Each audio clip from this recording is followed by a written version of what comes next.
Hi, welcome to Carrie's Corner, and today I have a very special guest with me, my husband, Robbie. And I just did a video on Before the Ring, talking about before marriage and what to look for in a godly man, and now I have my godly man with me. So we're going to go through Ephesians chapter 5 again.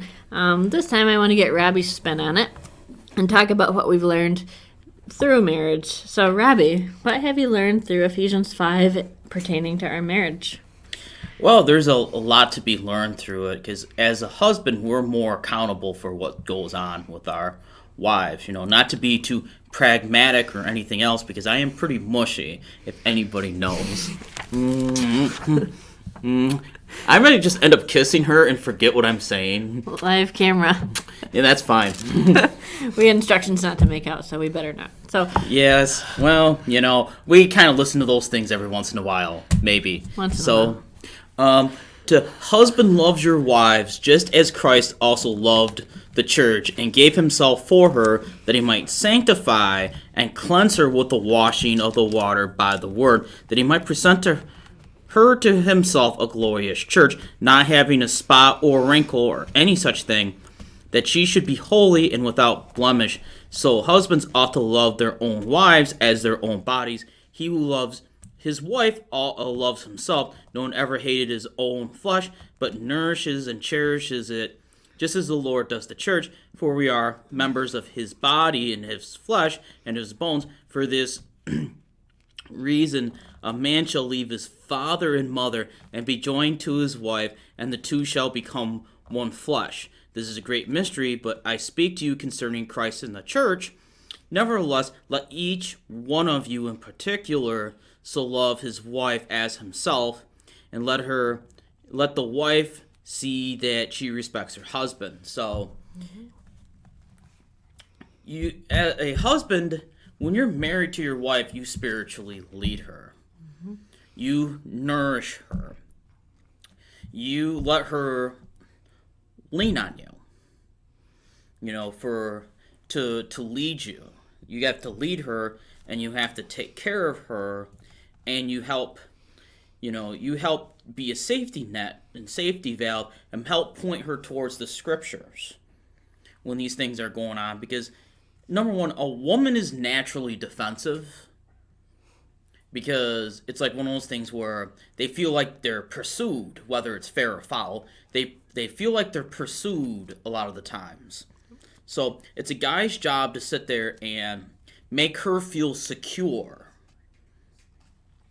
Because it's one of those things where typically I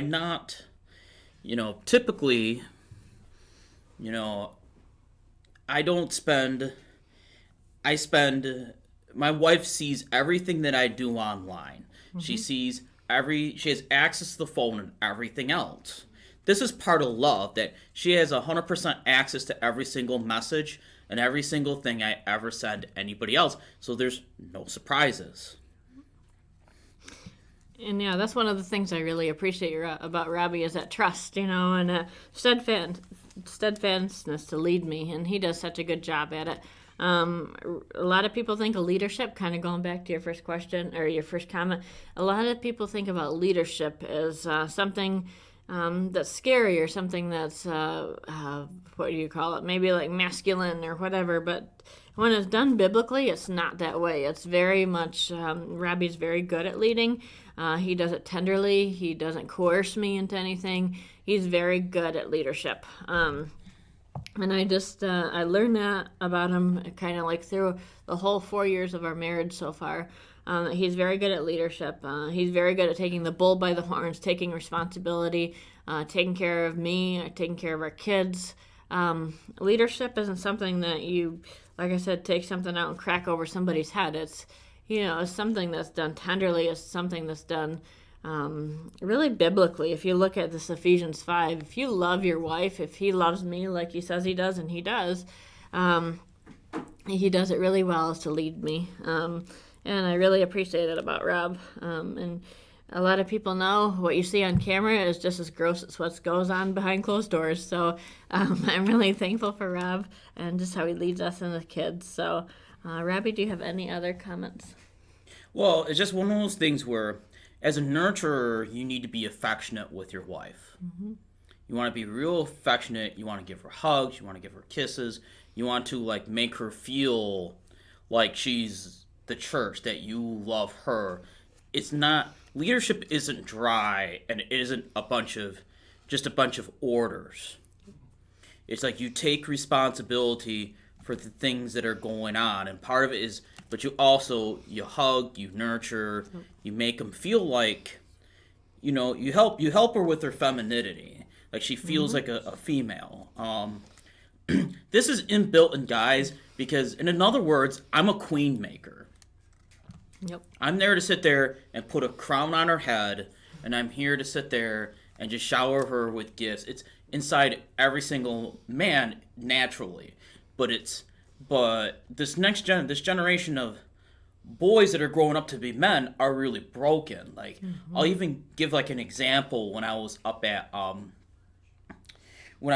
doing ministry at my place, is a little bit rough at Big Puffs. Okay, this one person came in there. This one guy, he wanted to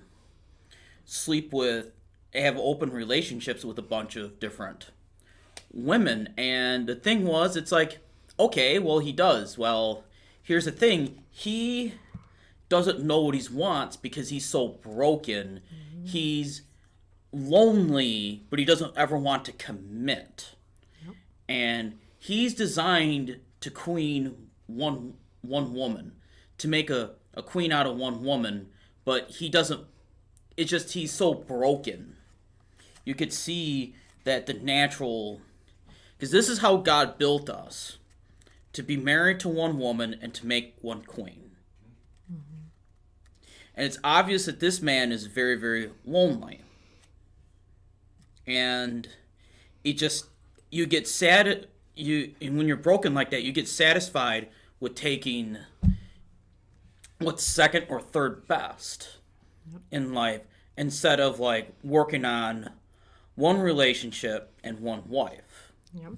And right now, it's like, I'm very satisfied with my wife. Every single way. I'm very satisfied with my wife. I can say the same about my husband. I'm really satisfied, and he's really done a great job, like I said, leading me, and just that trust that's there. I know that he would never look at another woman, and it's just really special to me that I can have that level of trust with him. So that's kind of what we wanted to leave you with today, is kind of go through Ephesians 5 again.